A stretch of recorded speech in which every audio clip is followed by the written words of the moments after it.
Presented by Aryan films Sahibganj. प्रेम से बोला छठी मैया की।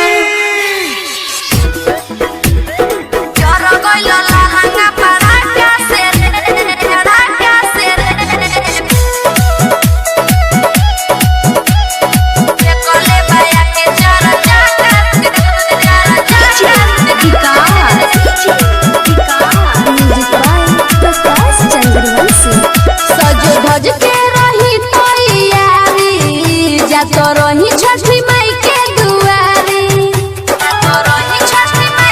दुआरी सज धज के रही तैयारी जात रही छठी माई के दुआरी।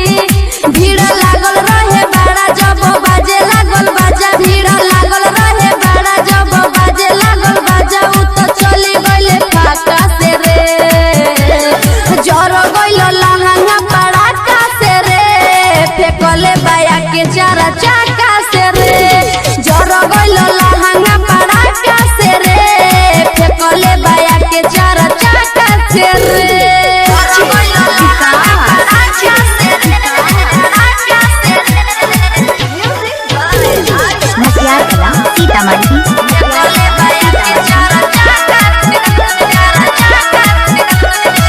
माथे पे धोइले रहनी दौड़ा लचकौआ, संगे में रहे हमरा दीदी के बौआ। मरले रहनी हम सेंट गमकौआ, पेन्हले रहनी सखी लहंगा लखनऊआ, पेन्हले रहनी सखी लहंगा लखनऊआ। माथे पे धोइले रहनी दौड़ा लचकौआ, संगे में रहे हमरा दीदी के बौआ। मरले रहनी हम सेंट गमकौआ, पेन्हले रहनी सखी लहंगा लखनऊआ। उ तो मरले बीरे को सखी हमारा के देखी, उ तो मरले बीरे को सखी हमारा के देखी। हम गिर गइनी धाका से रे, जर गइल लहंगा पड़ाका से रे, फेकले बाया के चारा चाका से रे, जर गइल लहंगा पड़ाका से रे, फेकले बाया के चारा चाका से रे।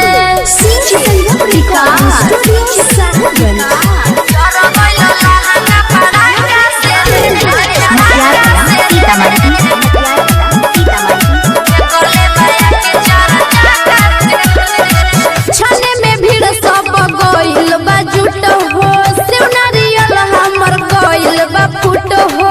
देव बरत पराकस देखे सुट हो, जय राजा पानी पिए घुट घुट हो। छने में लोग सब गइल बा जुट हो, सेव नारियल हमर गइल बा फुट हो। देव बरत पराकस देखे सुट हो, जय राजा पानी पिए घुट घुट हो। कहे निरहुआ सोना हम घुस गइनी कोना, कहे निरहुआ सोना हम घुस गइनी कोना। हम ढक गइनी ढाका से रे, जर गइल लहंगा पड़ाका से रे, फेकले बाया के चारा